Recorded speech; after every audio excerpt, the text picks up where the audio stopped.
So, good evening once again. You are welcome. Um,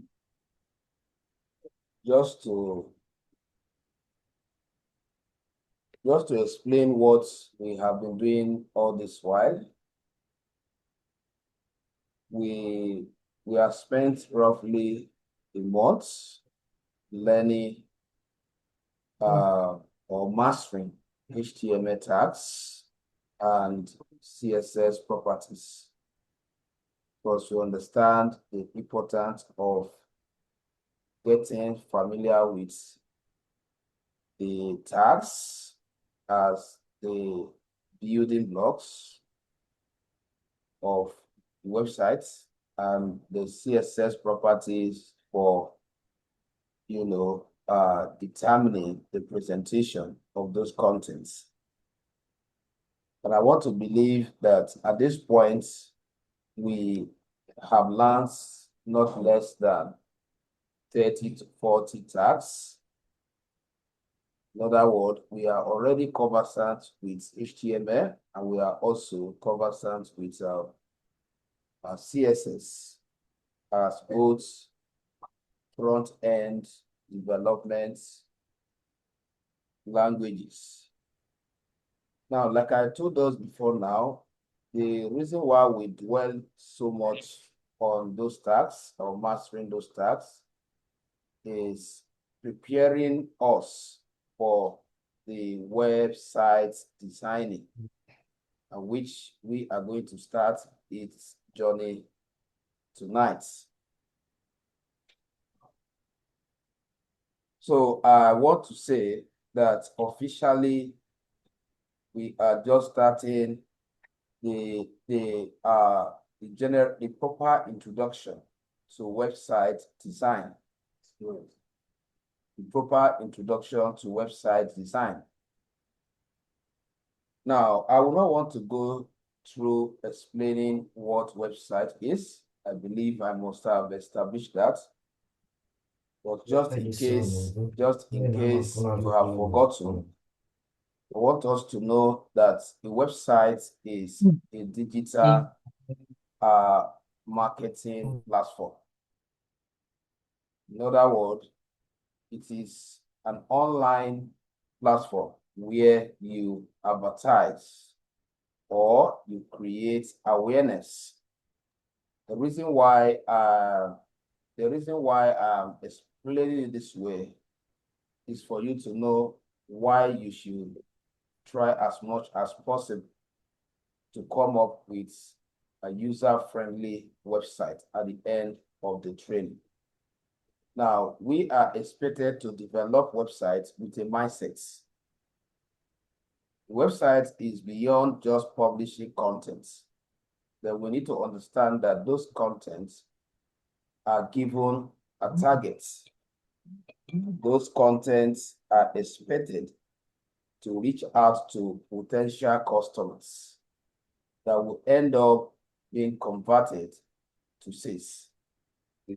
So based on that perspective, as a developer, you have to ensure that the user interface of that website is simple and it is not complicated. Are you with me? Yeah. I'm getting it. Good. Please avoid background noise. That's the reason why I muted you. So like I was saying, while we're learning those tasks, I will not really pay more attention to some of these things I am telling you.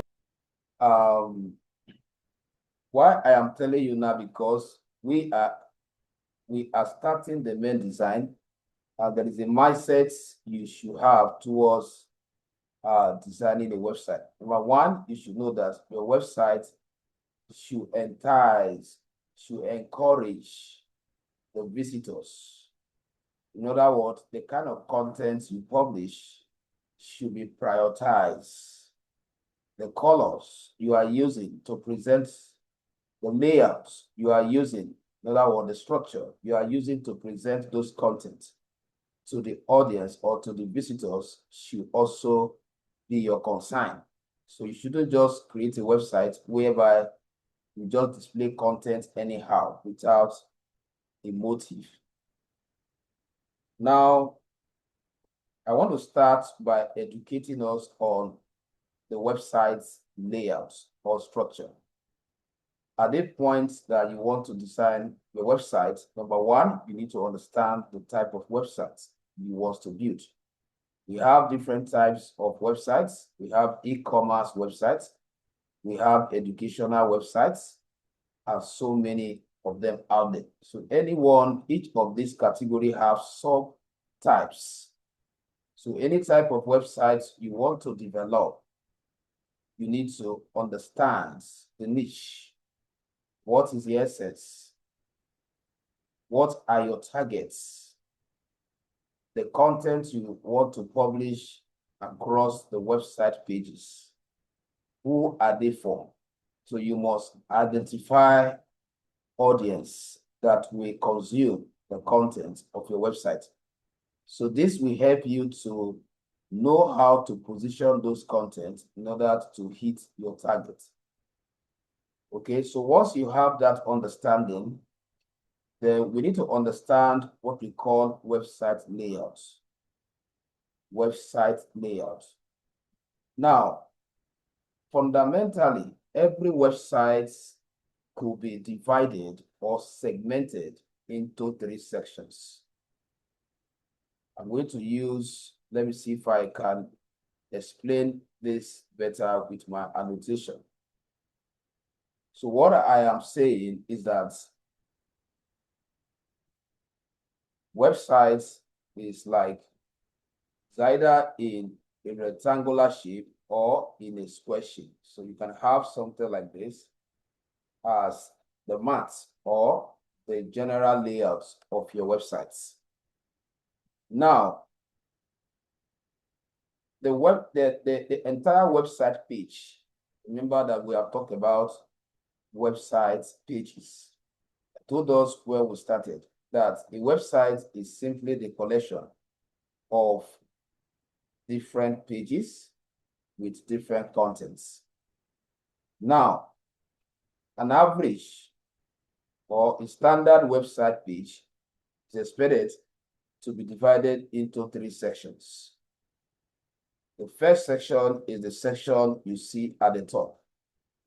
And this section is usually referred to as the navigation bar. The nav bar, the nav bar. And why is it called nav bar? It is called a nav bar because it constitutes or it contains navigation links. So in other words, your key links, but now you shouldn't be strange to the word link, the one we usually create with anchor tag. So links are like connections within your website.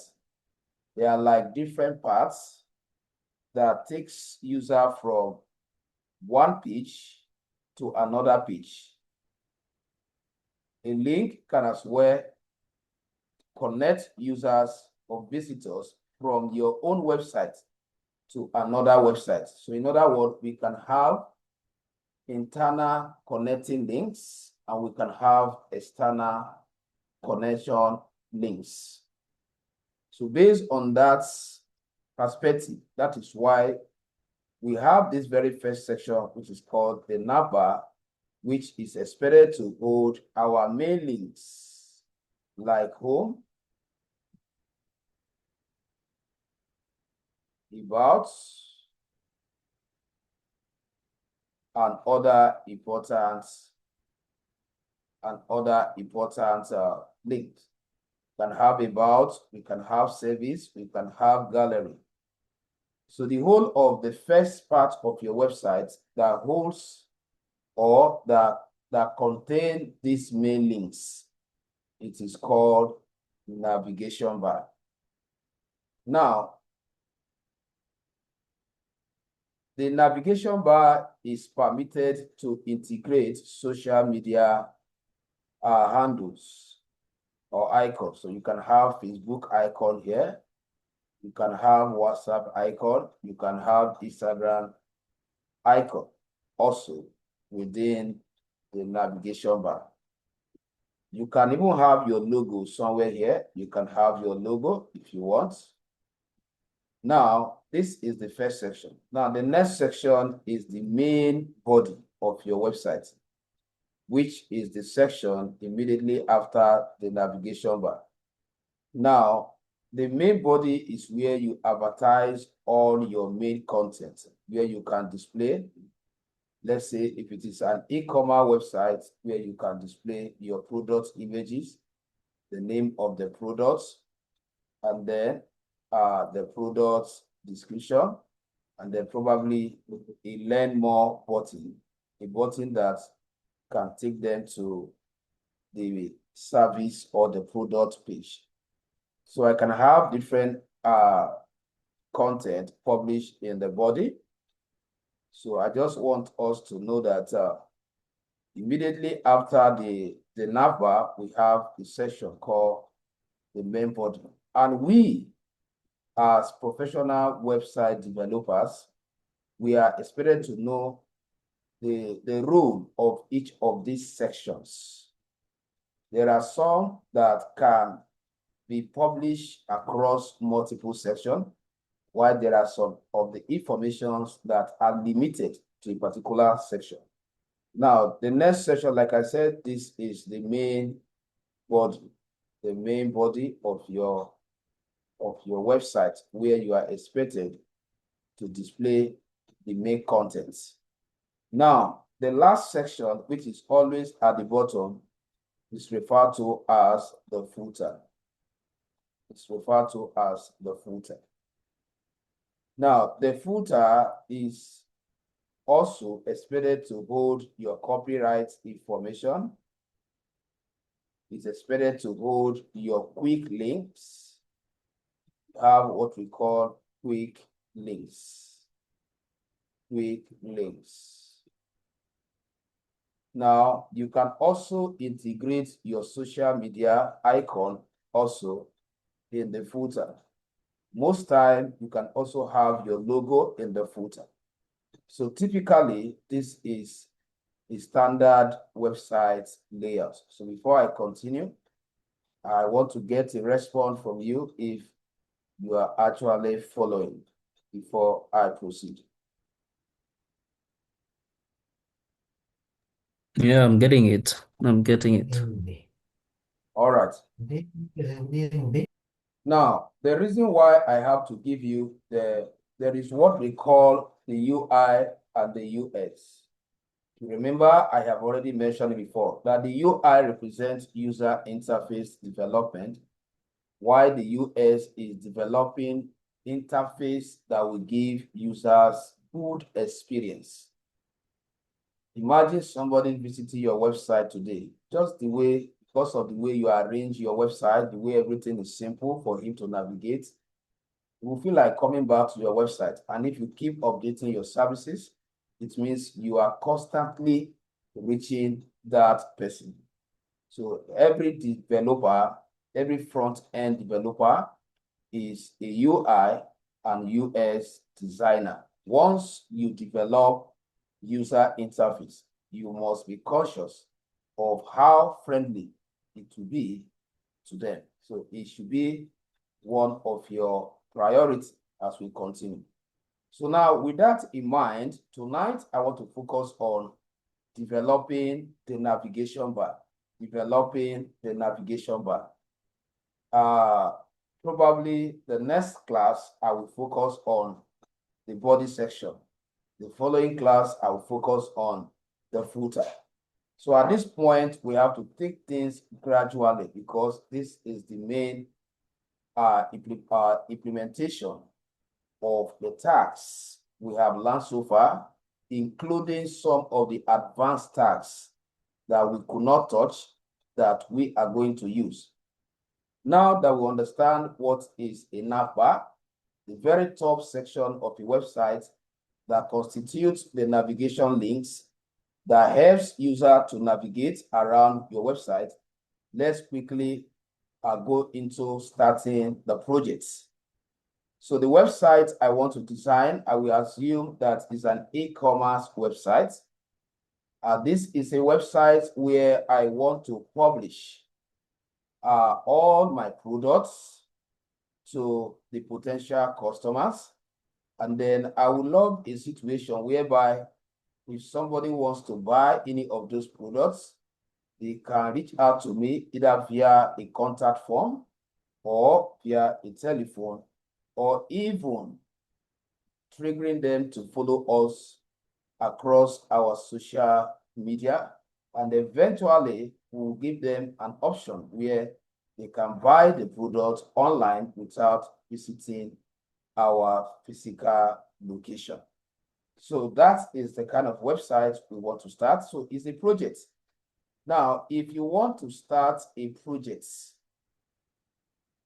for the clients, how you should start is how I'm going to train us. Now, like I just highlighted, you are supposed to meet the client to get a brief. In other words, if you want to build a house for someone as an engineer, you first of all meet the client, both of you will have chats, you will discuss, you will have an opportunity to ask him or her, what kind of house do you want? Is it 2-bedroom flat? Okay, if it is 2-bedroom flat, is there going to be, how many toilets do you want to have? And how do you want to welcome your visitors? Do you want to give them a separate room? You can see that chart you are having with your client as an engineer is to give you an insight to how you are going to structure the building. The same way we operate as website developer, we are expected to have a chat with our clients. We should not just collect money and then dive into designing. We need to have a clue on what they actually want to achieve. There are some of the clients that do not know how to explain themselves to you, but you need to post some questions on them that will help you to collect the rightful data you need. So I just want you to understand that there is need for you to plan the website with the clients. And then after that, while you are discussing with the client, find out the color, the favorite color the client wants. You can tell the client to give you at least 3 colors that he wants you to use while developing the website. So for example, once you ask him to give you the color, now you might not need to ask him which one is the best color. Once he have given you the 3 color, follow the order at which he mentioned them. If you start by mentioning red, just know that that is his first color, followed by blue. You know that that is his second favorite color. Now, it is now within your prerogative when you are designing the website to know that you have to use more of the red with a touch of what? Blue. And then if possible, the third color in few places. Color combination matters when you are building user interface. It's very important. Okay. Now, it is not good to use too many colors as you are starting. In fact, when you use too many colors in designing your website, it exposes your weakness. It tells a fellow professional that you are a learner. So please, for that reason, start with 2 colors and then make sure that you balance the colors very well. One of the ideas I want to give to us is that once the company, if they have designed logo before giving you the website contract, just ask them for their logo.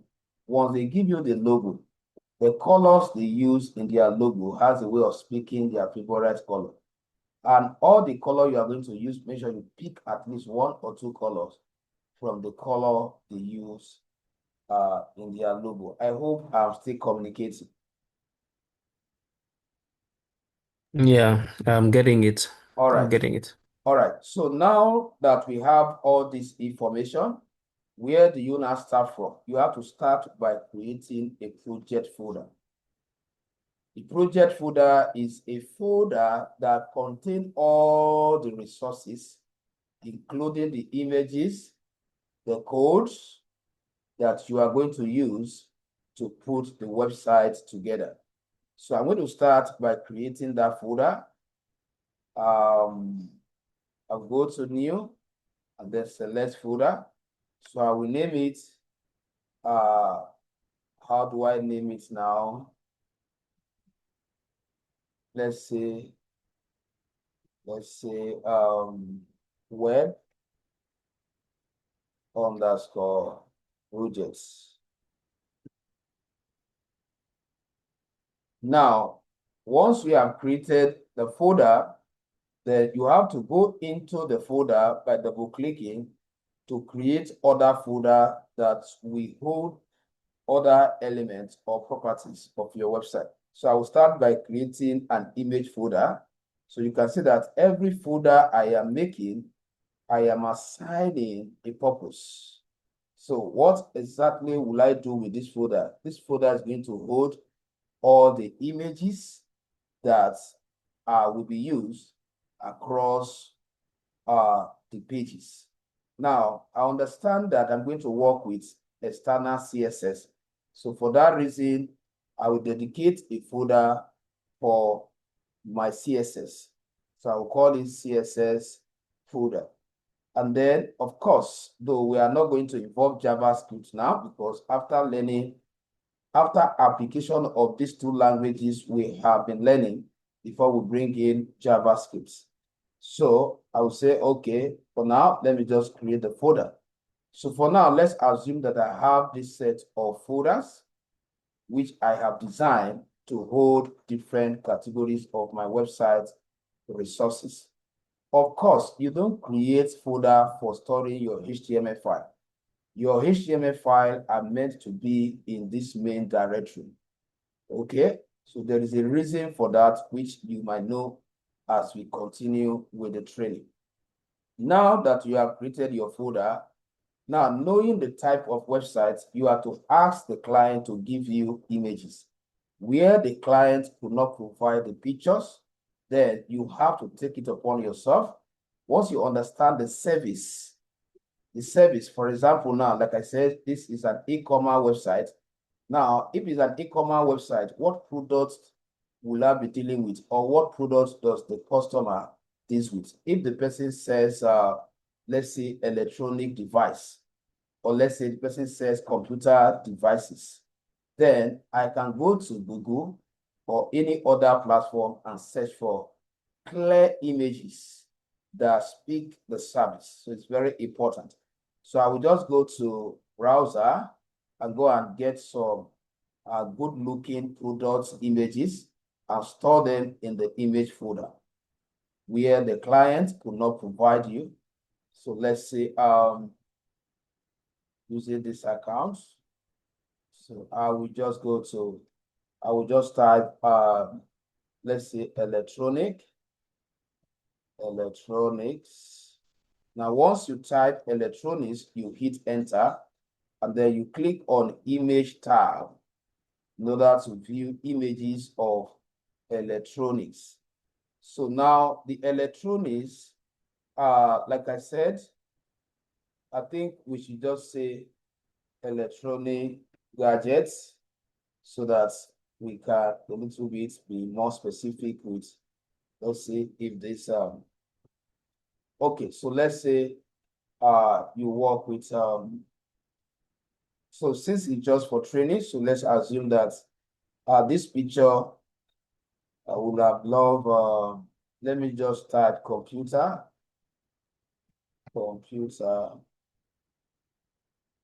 gadgets. Computer gadgets. Let me see if I'm going to get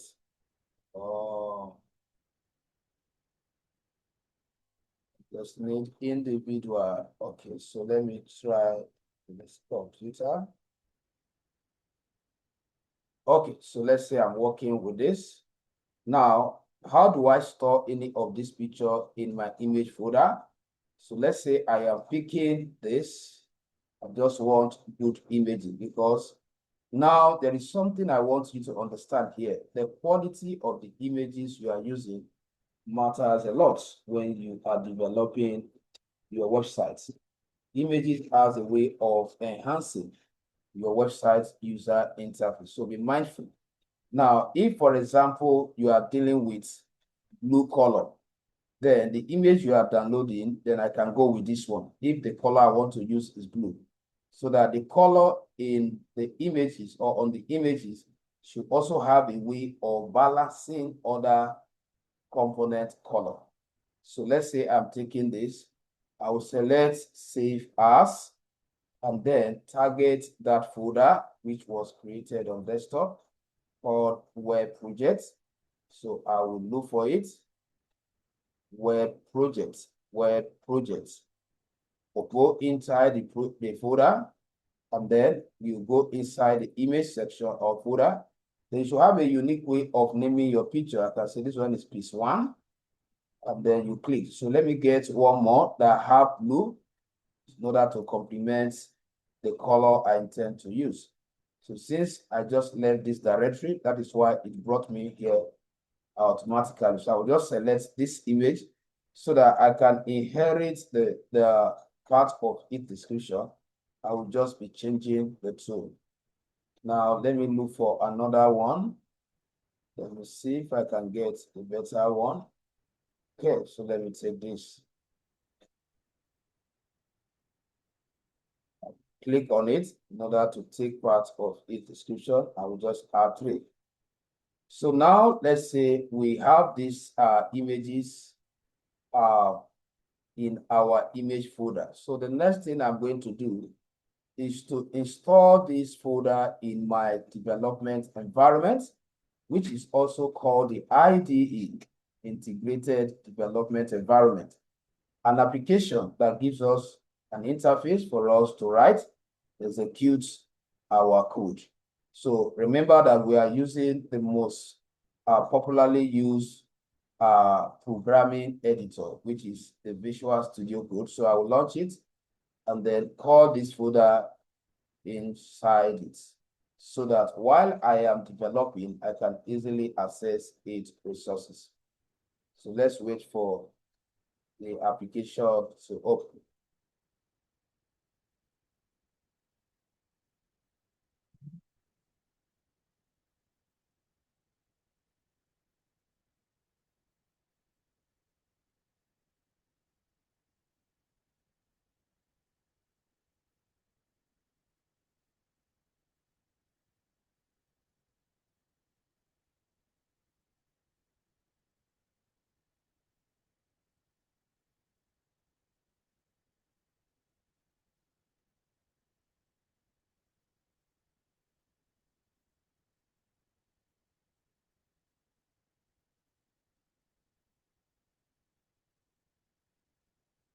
All right, so now once you have loaded your editor, then for us to install that folder, remember we have to go to File. We have to go to File and then select what? Open folder.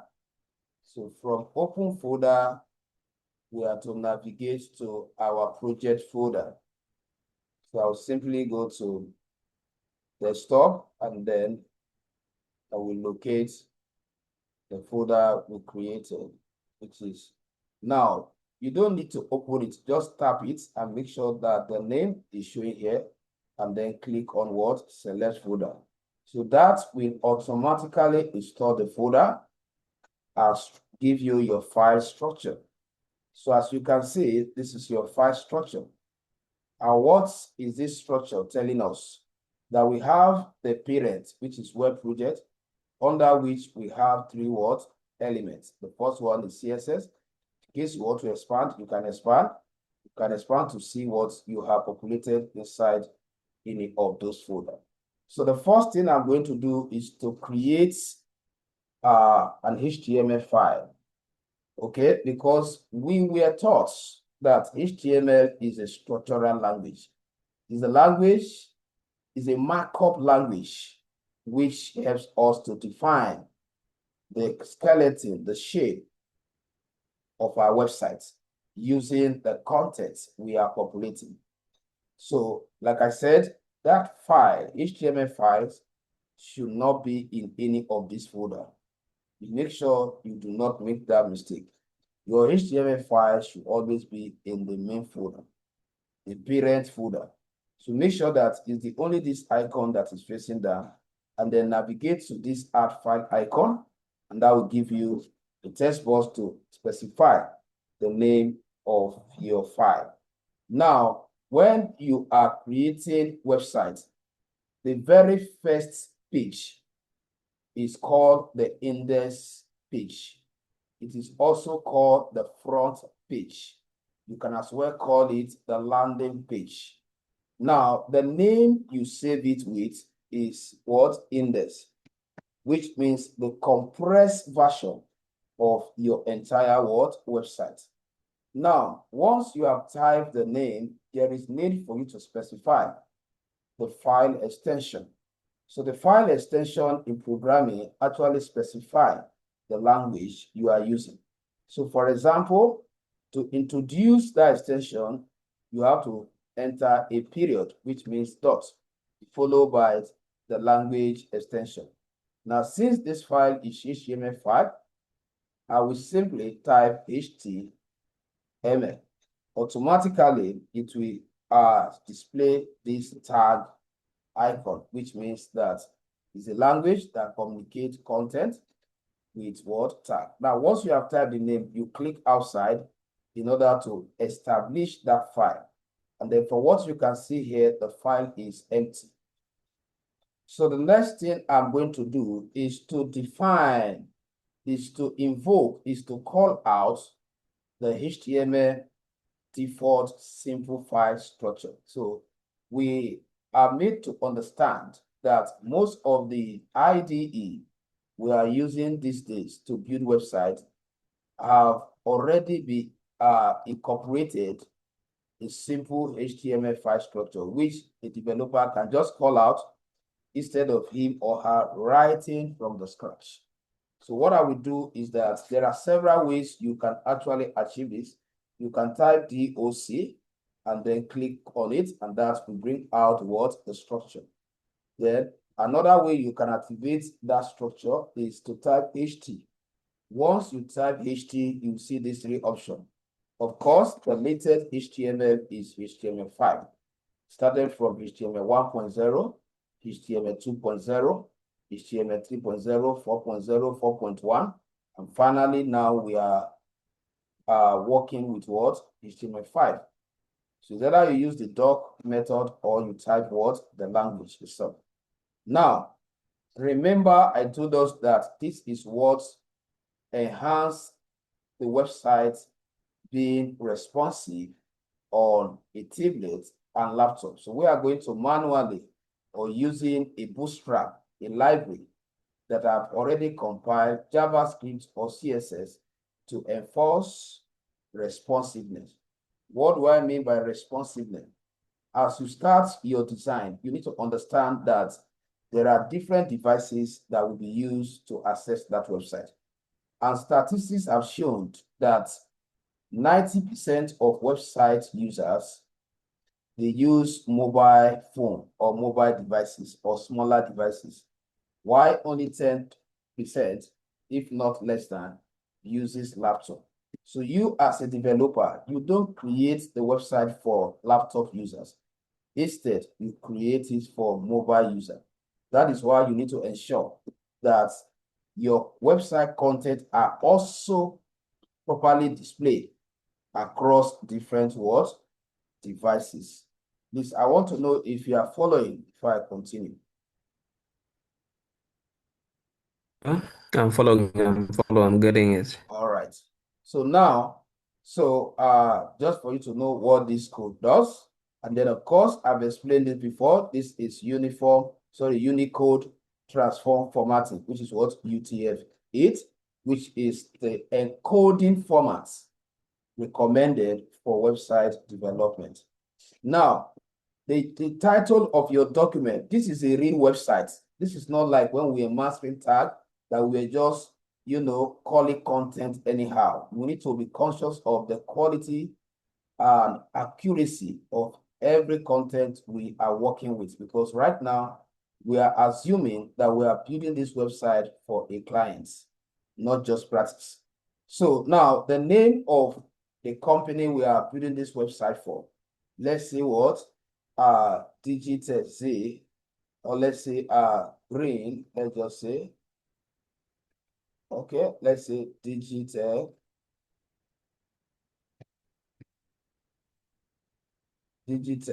Z Hub. That's the name of the company. That is what should be at the title. So that as soon as somebody log in, as soon as the browser step into the website, they should be able to see, let's say what, welcome to this, or just what, Digital Z Hub. Now, how do I view? Because we develop website locally, and thereafter we upload it on the internet server so that everybody can access it irrespective of their location. So while you are developing locally, there is a mechanism that has been put in place that can help you to be checking periodically as you are working to know if what you are creating is presentable to users to get their attention. So that is why we install, you have to install a live server. A live server is an extension that helps us to continuously updating as we are locally developing our website on a browser. Of course, a developer cannot do without using a browser. A browser is what, of course, people use in accessing website. The browser in this context is a vehicle that carry people on the internet. Nobody walk around, nobody travels around the internet without what, entering that vehicle called what, browser. Show me anybody who has surfed the internet without consulting either Google Chrome or Edge or any other, or Opera or any other what, browser. So we need to understand that browsers are very key, and make sure that the browser in your systems, your computer you are using, is updated, because when it's not updated, a lot of this function might not work at some point. Then you'll not be thinking that you are doing a wrong thing. So now, how do you install that extension? You go to this extension and then you type live server. In my own case, I have already installed it.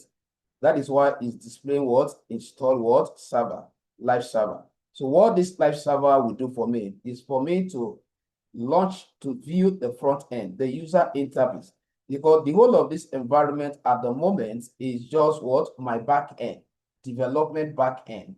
This is not what the user will see. I have told you before that the user are not going to see your tags, but the tags will be used by the browser to present the content to them. Now, you right-click within it, and then you come here and select what, open with a live server. That is after you have installed it here. Before, when you right-click, you can see it among the item available.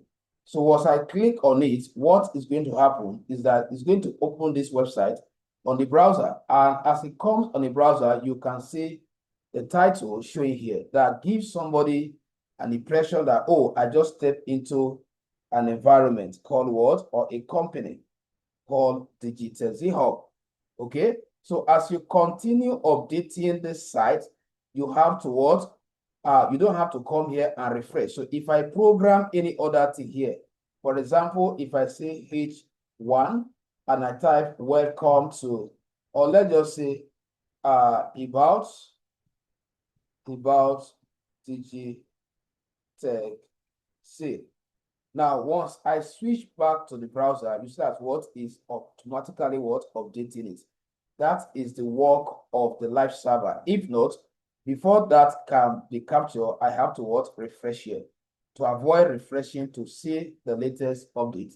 That is why we usually install what, the live server. Okay, but this is not what I'm focusing on. Like I told us, our focus is on we are designing one of the section. So even if I could not complete it, we will continue from where I stop in our next class. What I am focusing on in this session is how to design a basic navigation bar. So you accelerate you don't start your learning with designing advanced navigation bar. You start from the basic, you keep what? Growing. What matters is what you understand the concept. Okay? All right. So now we want to design the navigation bar. The first thing I'm going to do is to quickly create my CSS file and connect it to this file, so that once I am done defining the structure and I start my styling, whatever CSS properties I will be relating will be able to what? To affect the content here. So I will go into the CSS file. I will make sure that I navigate the arrow down and then go here in order to create the file inside it. Now I will name it index.css instead of what? Index.html, to show that the CSS file I'm creating is dedicated for styling all the elements I am going to create or develop in my index page. So I will say index.css.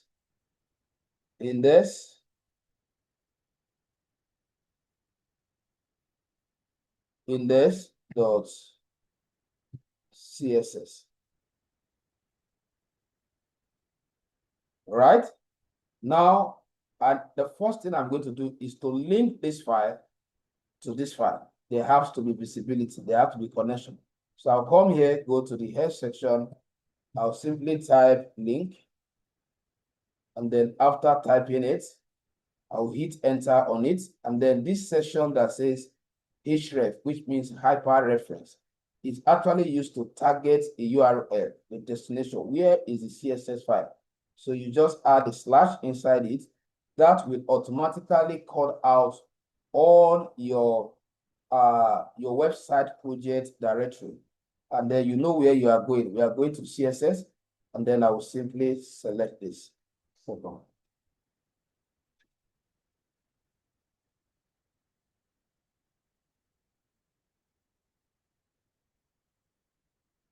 All right, so once this is done, now I go back to my file and start defining the structure of the navigation bar. Now, there is what we call the HTML DOM. HTML DOM. Let me use comment to see if I can quickly. HTML what? DOM. Which means what? HTML document object modeling.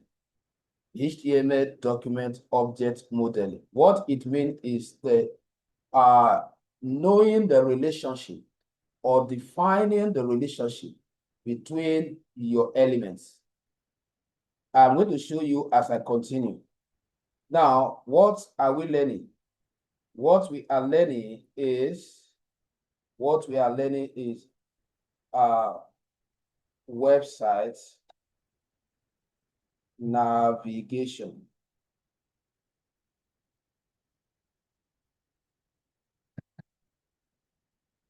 Navigation bar design, which I've already defined. Now, we need to know that the navigation bar design we are going to create a container.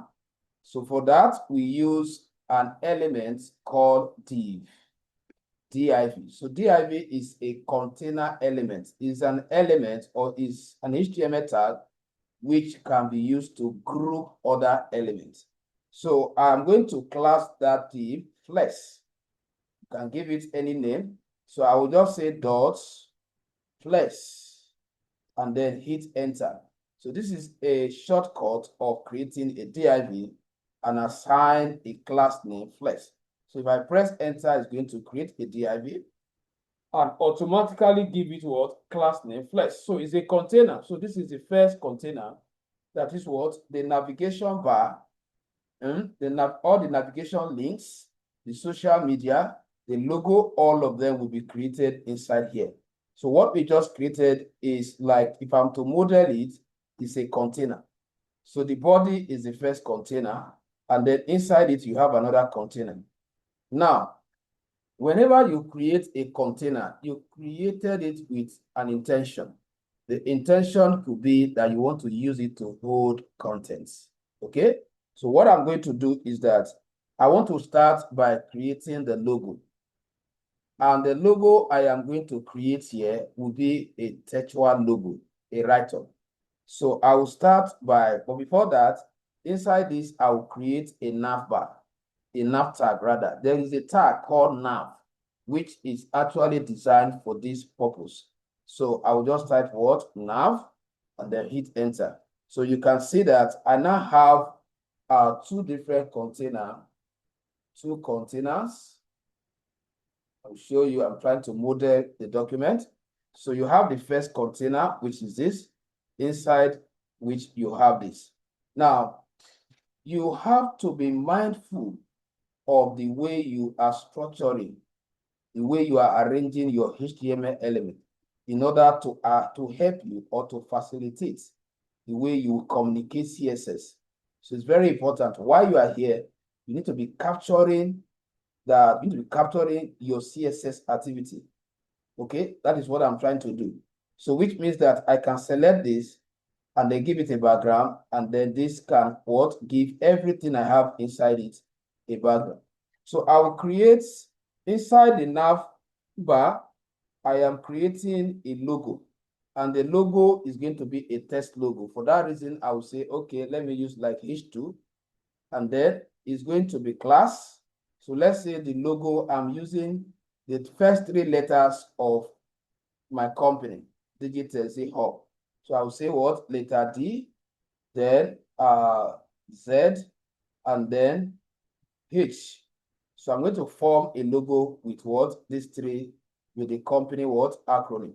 Now, there is need for you to class because definitely you are going to use another H2. Remember, I have spoken about all these concepts.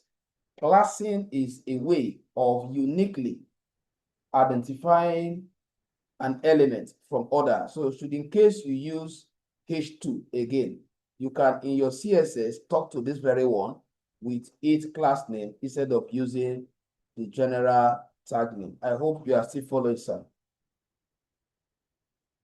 Yeah, it's clear. It's clear. I'm getting it. All right. So now the class here, I can say the class is logo. And then now there is something, if I go to the front end now, you see what we have created. Now I want this H to have our colors are, we can use blue, and then we can as well use what? Green. That is, we use white and gray. White and green, and then at times we use blue. So I want the logo to constitute our favorite color. The H will be green, while the first two letters will be red, for example. So what I'm going to do is that I am going to bring a tag inside here called what? Span. Now, the work of this span tag is to indicate overflow. That is from the main objects, you are getting it. Now, the reason why I added this is to add this H. So this H will be inside here so that I can talk to it what? Separately in my CSS.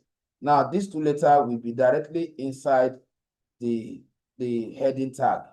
So now we have done that. Now, if I go to my CSS so that you understand what we are saying, so I will call this element with the class name.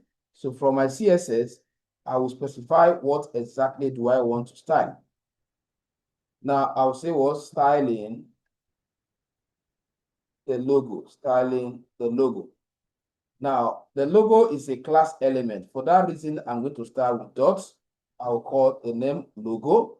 After that, I have to declare my CSS block, and then I'll say what? Color. Now, if I call color here and I say red, for example, if I go back to the front end, you can see that all of them are what? Affected.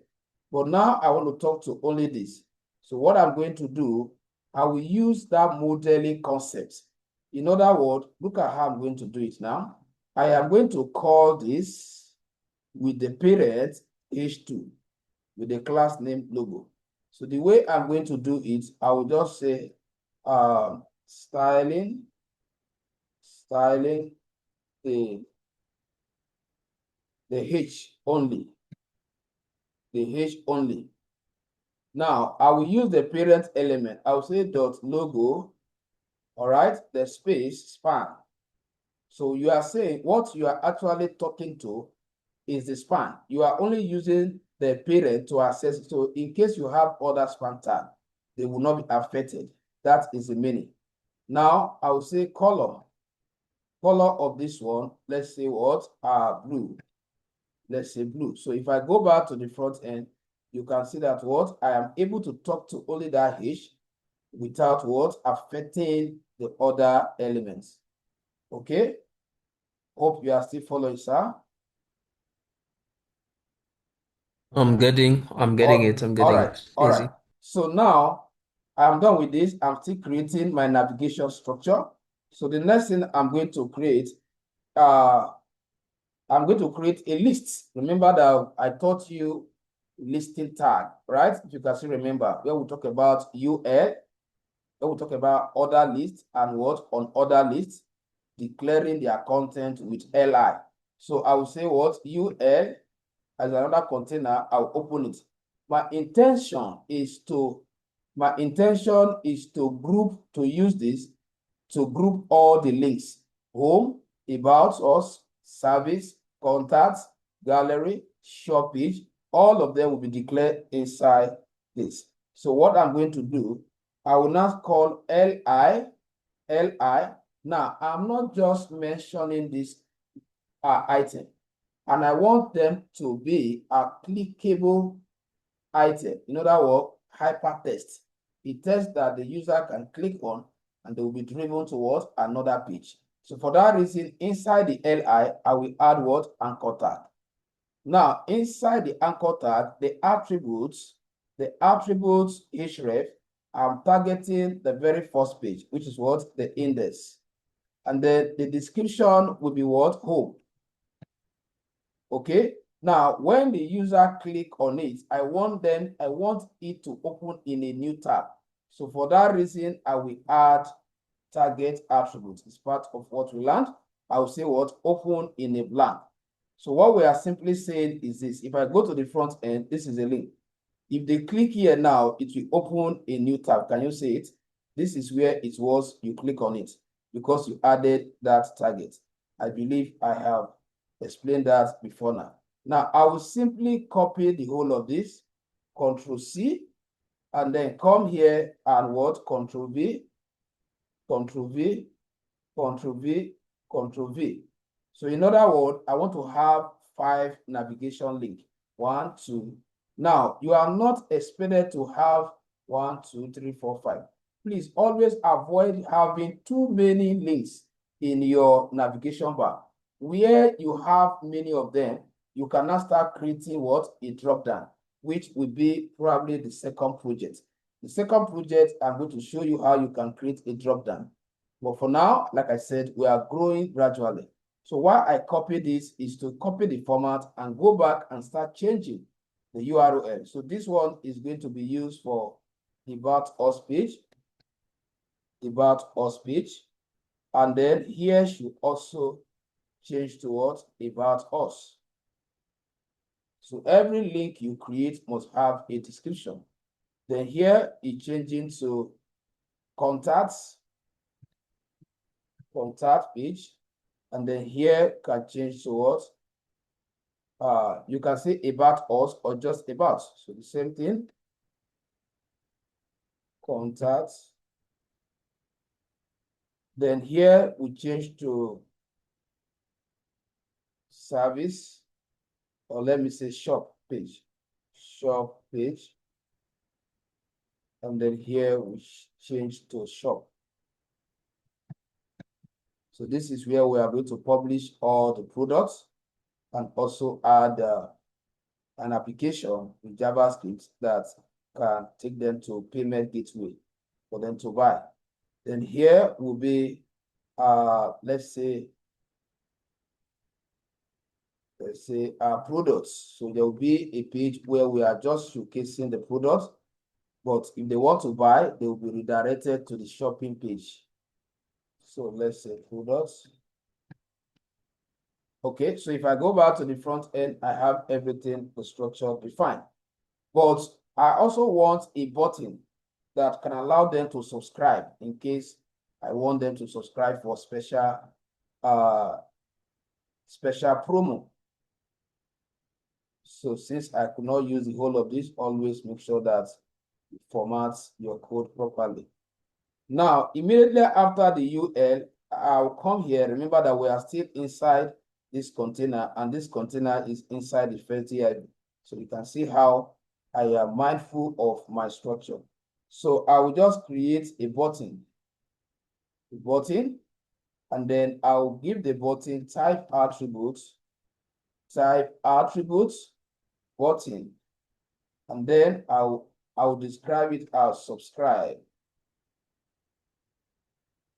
Subscribe will be any other text, and then to go back to the front end, then finally, so we have it here. Now, at the end of the day, all this will be arranged here horizontally. This button will be somewhere here. So, but this is what HTML can give to us. Then over to CSS. So I will now give you room to ask questions before we start styling it. Because anything that I have designed before the next class, you must replicate it. So ask question. There's no question. I will just quickly spend the remaining time on the CSS. No, can continue. Can continue. All I right. think I'm following it. Okay. All right. So now let's quickly, if you are asked, are these content well presented? No.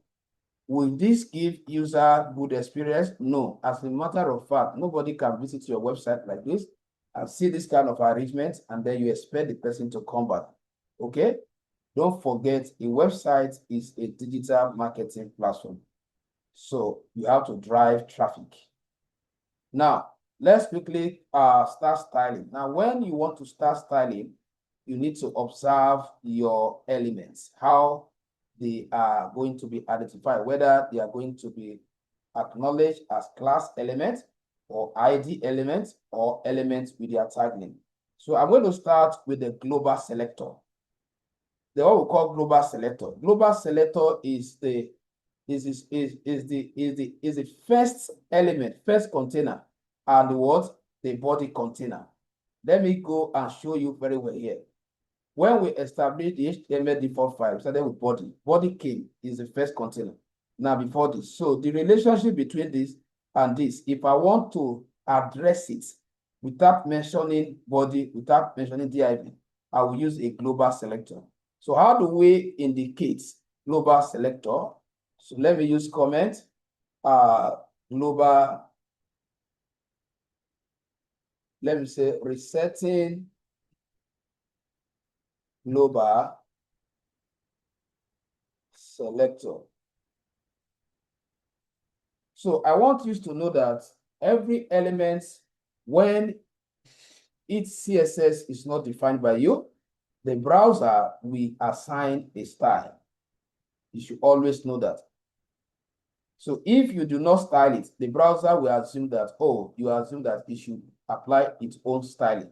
So what we are saying is that, look up here, you will see that what? There is a margin created here. There is a space left here. If you are asked, how did you create this space? You have not applied CSS. But instead of this content to measure, there are spaces that are left. That means the browser is the one that uses its own initiative. So we are saying that browser want to stop you. Don't type any element except you are asked to do so. So this is how you select it with asterisk like this. Then you open your CSS bracket. So I can say padding. I believe padding is the space between your elements, the contents inside the container, and the borderline or the boundary around it.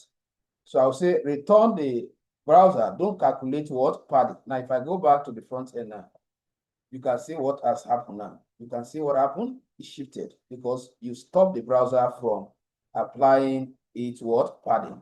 So I can say our browser, please reset your margin to 0. Don't calculate margin. If I go back here, you see what happened. There's no longer what margin on any side. It's your choice. You can decide to leave the calculation for the browser to do. So let's assume that I'm not dealing with this. I can temporarily comment it out. I just want to turn off. That is, I want to maintain the default browser setting for my margin. Now, box sizing. Box sizing is a CSS property that compel an element to stay within its container. That is, there shouldn't be what? Overflow. Then you say what? Border. Just like you stipulated a boundary that an element must not go beyond. That is the meaning. So we are putting this into consideration, not because of laptop, but because of what? Other devices. There are some of these things that will not be reacting as I'm designing, but they will react when the website is open with other what? Devices. Okay, so now the next one is a font family. Font family is what you use, the CSS property that probably allow you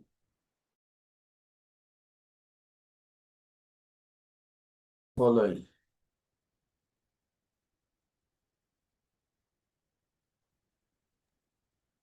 Are you still here? Yeah. All right.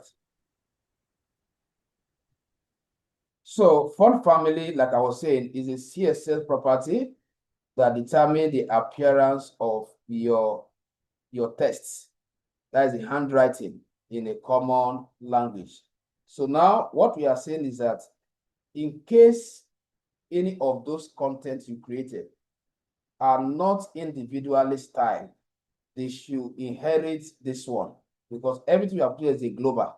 If any local one could not have its own personal styling, it should inherit the global. That is what we are saying. So let's just say I want to use conceive.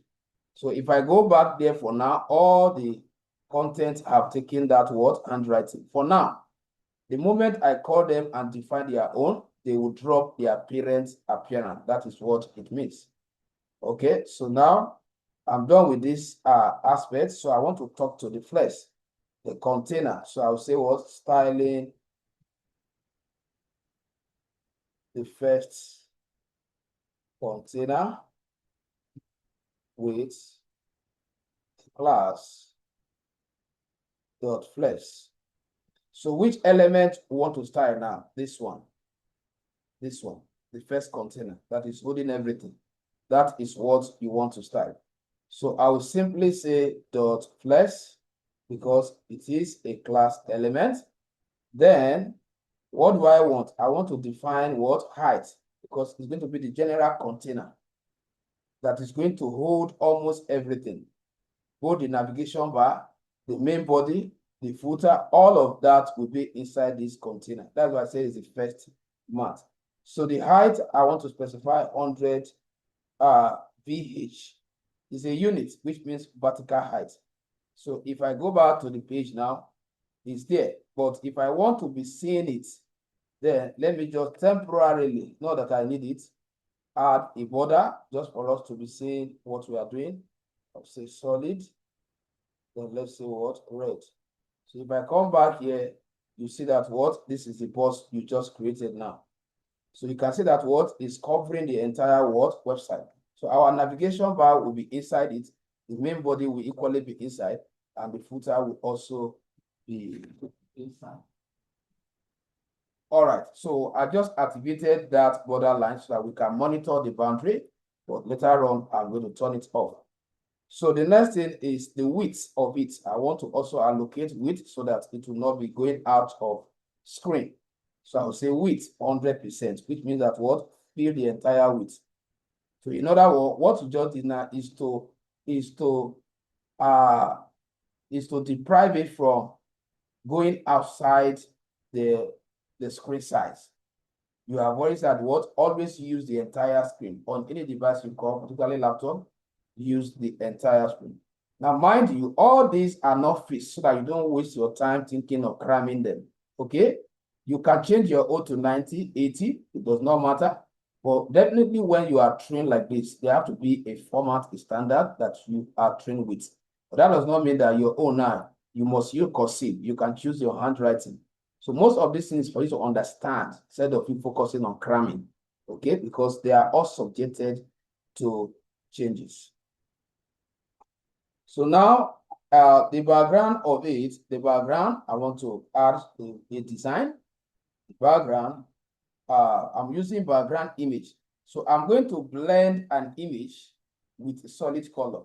So for that reason, I have to go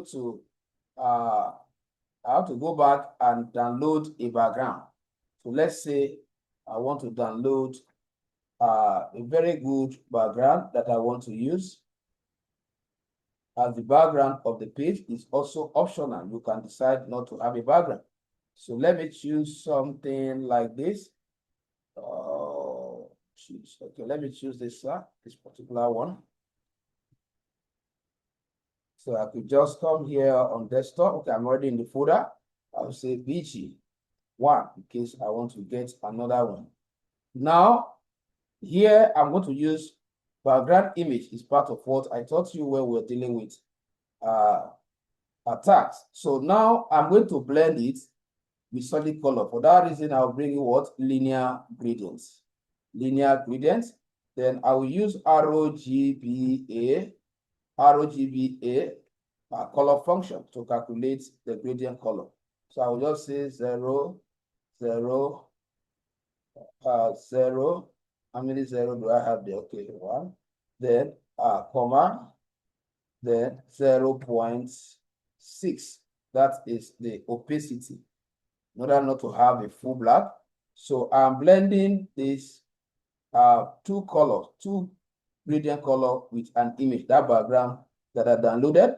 So I also record the ROGBA again, ROGBA, and then open the bracket inside. Then the same color set that I have here, I want to give 0, 0, 0.6. Now I'll bring in, if I go to the front end and check again, you see that what I have that color, just one.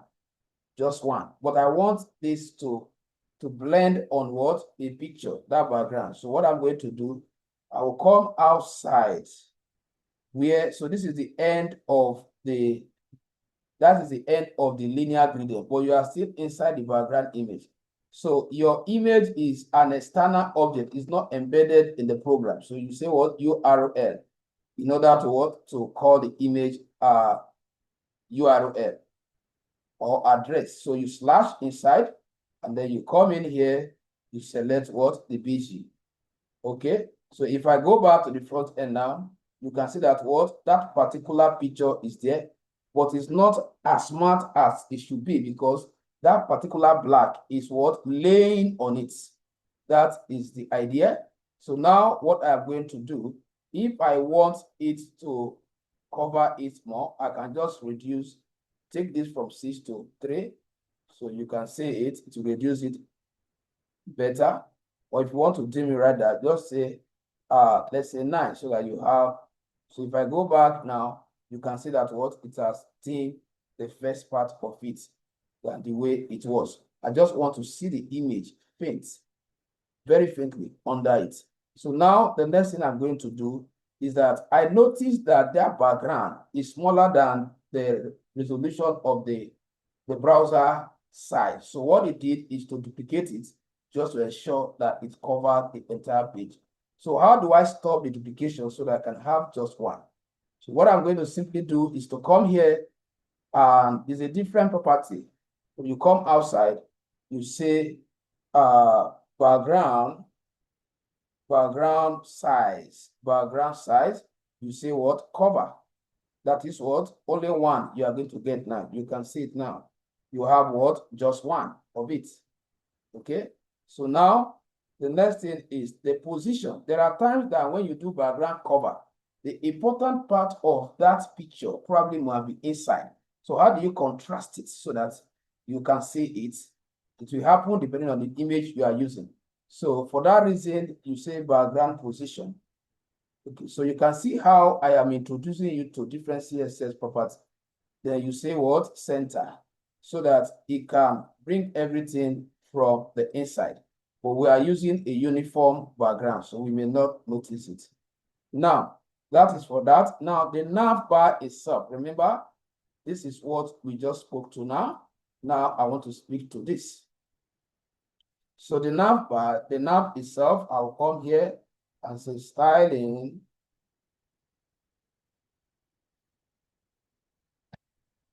Styling nav. Just a minute.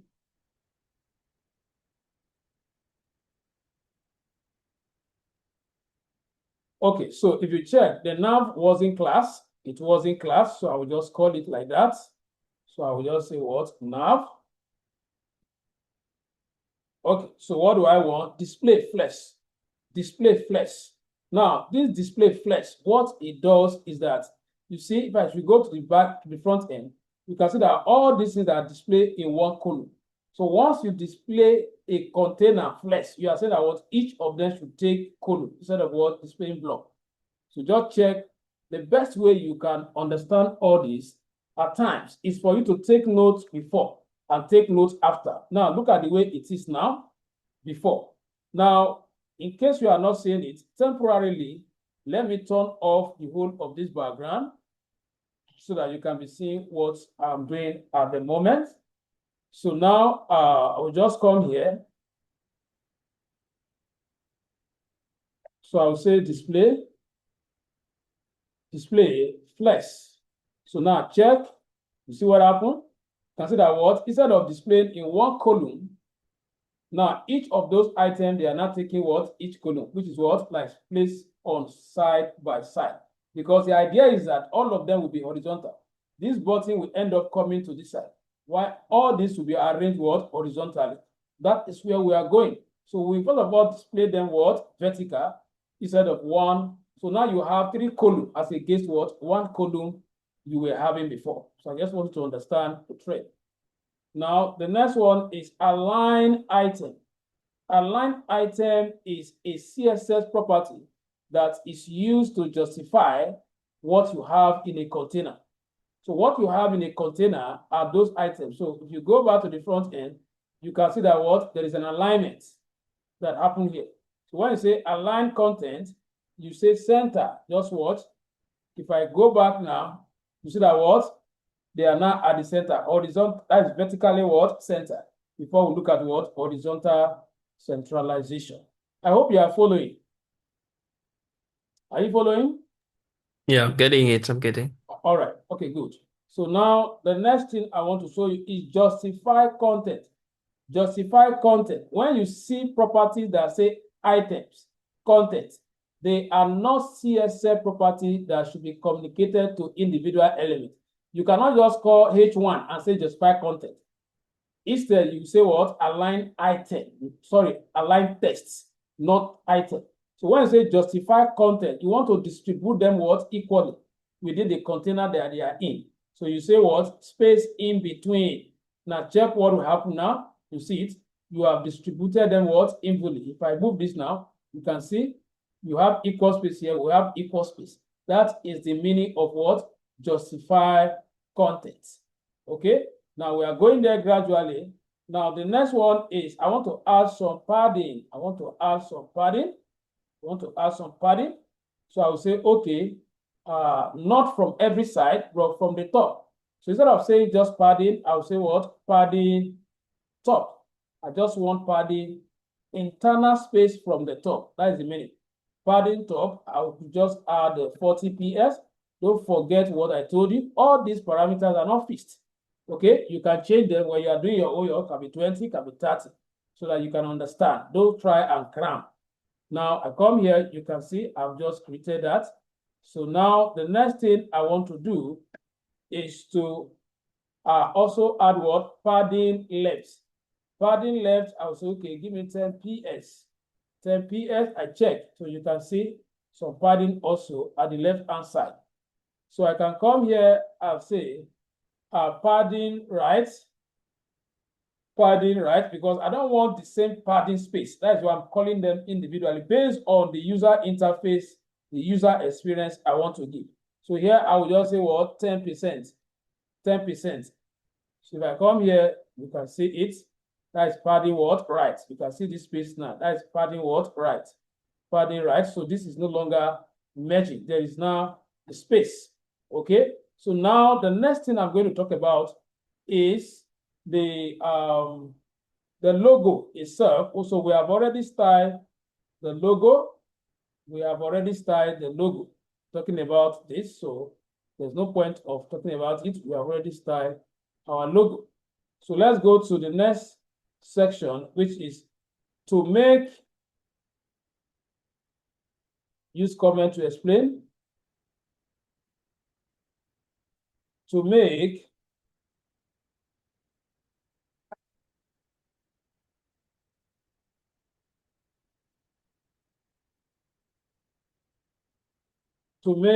block,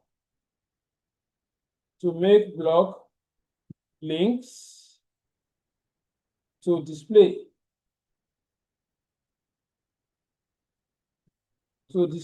inline block. I'll show you what that means.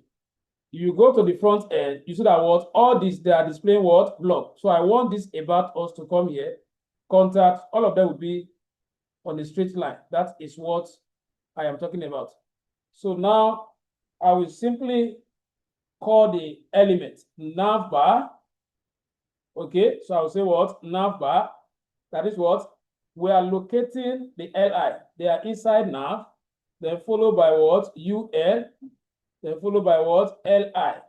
So what we are simply doing is using parent element to trace the child. What we are talking to directly, if I should come back here, is this.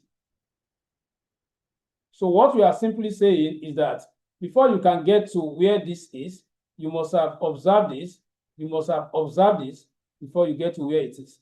That is the meaning of this combination. Okay, so I will just say what list type.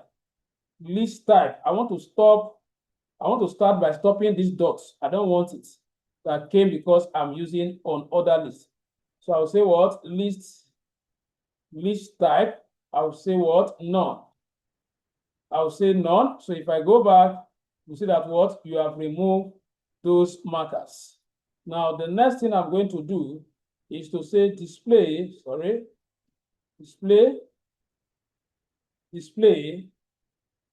inline block. Now what will happen? Inline block, once I come back, you see that what they are now what horizontal. Now the next one is padding. I just want some space in between them because you can see that they are too closer to each other from the inside. So I will say, okay, padding of what 10 ps by 20 what ps. Then if I come here, you see that what you now have reasonable space between them. So very soon we will get to where we are going. So you can see how we are upgrading. Now I want to talk to the A. I want to talk to the A. The A. I want to stop this decoration. I want to talk to the A now. In other words, if I should take us back to the structure, that is why knowing your structure matters. Now, what we just spoke to now is this, but inside the LI, we have what A. So what we want to talk to now is the what the A. Okay. So for that reason, what I'm going to do is to quickly say in my CSS before I get to the A. So styling the what the A tabs. So what I'm going to do, I will reference before you get to where the A is. You pass through nav, you pass through UL, you pass through LI before the A. That is the combination. So what do I want? In the first place, the color. The color, I want to change it to white based on if I bring back that background. So now I can go back and bring back that background. So I'll say white. If I go back, I will not see it for now. So let me quickly undo the background that I commented before so that we can be seeing it. So if I come back now, you can see that what I have them displayed properly. Now, the next thing I'm going to do is to stop the underline that is on those A. This underline, I consider it to be too amateur. So what do? Make it professional. Say test decoration. Test decoration. Now, You can say none, but there is another style because right now you are having underline by default. If I want the line to be at the top, you use what? Overline. So if I go back there now, you see that what? They are now overline. This can actually be your style that you admire. If you like it like this, fine. It's about your unique style. But if you don't want it at all, you just say what? None. If you don't want it, you say none. Then you come back here, you can see it. Perfect. Remember what I told you about user interface development. Very simple, easy for user to navigate. Your website should not be complex. No? Okay, when it's complex, people will not want to spend time looking for things. It means you are not serious. That's what it means. So I want to increase their boldness a little. So I will now add this element, let's say font weight. I can say what? Bold. So if I go back, you can see that what they are more what? Eyes catching compared to the way it was before. Now I want to add hover effect. I want to add hover effect. What is hover effect? Hover effect is like giving a different appearance when an action is triggered. For example, now when they get to the website, they will meet this text with this color, white. But if they touch any of these, it will switch to another color, maybe yellow. So that is hover effect. So that is what I want to add here. Adding hover effect. So the way you call the hover effect, you start again now. ULLIA. Then you put column. Then you type what? Hover. You type hover and then, okay. So after this, the next thing you are going to talk about, make sure that the hover effect is different from the actual effect. What do I mean? You come back to the front end, the actual effect is white. So when they hover on it, it should not be white again. So I will say color. I will say what? Maybe yellow. Something like this. So if I come here now and they hover, somebody hover, it will now be showing what? Yellow. So you can say it. Okay. So now I can say that on hover, transform rotates. Transform rotates, let's say 30 degree.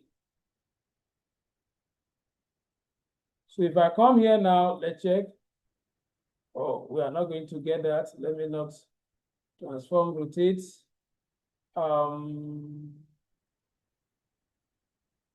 Let me leave this one for now. When we get to CSS animation, we'll talk about that. Let's just still go with basic a little. Now, the last thing I want to style is the,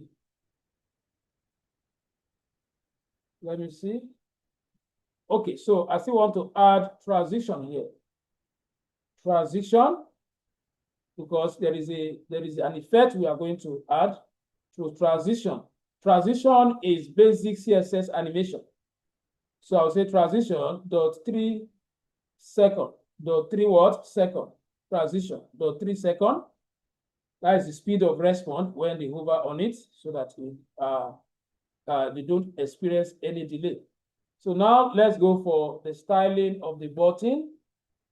Styling the button. So now for the button, I will use the name button to access it. Okay, so I'll say border. I'll turn the border off by saying what? None. Because if you go to the front end, you see that what? There was a border line, but because of this background now, we will not notice it. Now, let's check how we class it. Okay, that is button. I think we are correct. Okay, so now I'll say background color. I just want to background of the button. So I want to use hexadecimal, where you start with hash and then combine letters to form color. So I will say AE15 38. This will form a color. So if I go back to the front end, so you can see I'm bringing it, this color red, combine what? These colors. So now the next one is padding. I want to add some padding, some space on the inside, which should be 12 ps by 30 ps. So if I come here, you can see it's coming out better now. Now, the next one is, so padding is what actually distance this test from the border. So you can see that there's not enough space for you to see it. So the next one is color. Color is white. So let's check if the white goes with other color. Fine, it goes with other color. Then I also want to add font weight just to make it thicker. Font weight, I can say border. I come back here, good. So it's better now. The next one is transition. We want transition, speed of response, because it's going to be a clickable button. Transition, let's say 0.4 second. Now, on hover, when they hover on it, I want an effect, a gradual movement. That is why we are adding that transition. So now I will say adding hover effect as well. So what I'm going to do is to say button, remember the hover syntax. Then you say what? Hover. So before the block. Then transform scale. Transform scale. Transform scale. Where is it? Scale. That is what you want to resize it. When they hover on it, it will increase. So transform scale, scale it. Scale means measurement or resizing. Scale it to this. So if I go back now, let me show you what I mean. You can see on hover, you can see the effect. That is the transform what? Scale. Now, cursor, you see that if you click on this, it's not showing hand symbol. It's just showing pointer. So they will not know that, oh, it's a hypertext. So that anytime they hover on it, will show the hand. So I will add cursor, pointer. Yeah, rounding up now. Cursor, pointer. Pointer. So if I go back to the front end and check, you can see that now you have hand. So now the only thing is that you create a page that when they click, it will take them to. Now, so that is all about what? The simple navigation bar. Any question? Any question? Any question? Any question? You have question? No. I'm getting it. But I remember you wrote 100 and VH. I don't understand what is the meaning of that. Where 100 what? VH, I mean? 100 VH. Yeah, vertical height. Vertical height. Yeah, right? Yeah. Yeah, vertical height. Vertical height is a unit. Okay. Let's continue then. So this is where, so we are done with what we want to, remember our target is the navigation bar. So the next class will design the body and the footer. So this is where we are stopping. So that I can convert the video and send to you. So go through it before the next class. Make sure that you bring up your website to this stage. Is that clear? Okay, that's great. I got it. All right. So good night. Enjoy yourself. Thank you.